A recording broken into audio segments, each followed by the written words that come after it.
West Bengal state university BA history honours 6 সেমিস্টারের সম্ভাব্য প্রশ্ন নিয়ে আজকের এই আলোচনার ভিডিও।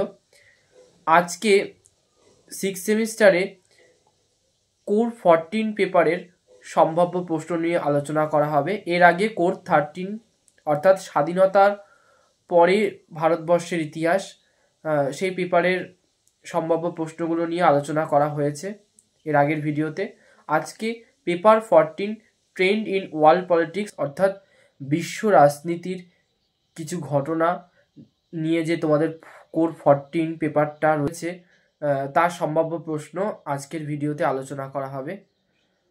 চলো শুরু করা যাক আজকের ভিডিওটি। Trends in world politics CC 14। 1. Rome Berlin Tokyo জোট বলতে তুমি কি বোঝো? 2. বিশ্বায়ন কি? 3. তেল কূটনীতি কি? 4. প্যালেস্টাইন সমস্যা সম্পর্কে তুমি কি জানো?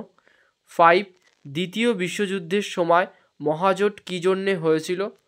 6. ঠান্ডা যুদ্ধে ইয়াল্টা সম্মেলন কেন গুরুত্বপূর্ণ ছিল? 8 মার্কস। 1. লোকার্নো চুক্তির তাৎপর্য কী ছিল? 2.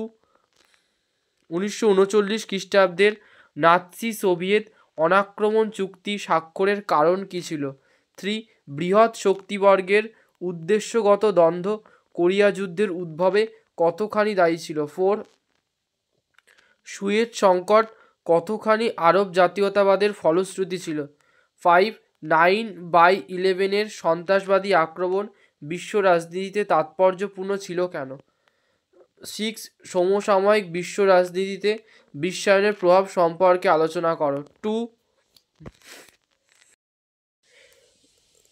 12 মার্কস। 1. 1930-এর দশকে আন্তর্জাতিক সম্পর্কের ওপর মহামন্দার প্রভাব আলোচনা করো। 2. তুমি কি সহমত পোষণ করো যে ভাবাদর্শগত পার্থক্যের কারণেই ঠান্ডা যুদ্ধ সংগঠিত হয়েছিল? 3. 1920-র দশকের নৌ নিরস্ত্রীকরণের উন্নয়নে ওয়াশিংটন সম্মেলনের গুরুত্বের মূল্যায়ন করো। 4. 1948 সালের আরব ইসরায়েল সংঘর্ষের কারণগুলো বিশ্লেষণ করো। 5. 1990 সালে জার্মানির পুনঃসংযুক্তির কারণগুলির মূল্যায়ন করো। 6. সোভিয়েত ইউনিয়নের পতনের পর্যায়গুলি আলোচনা করো।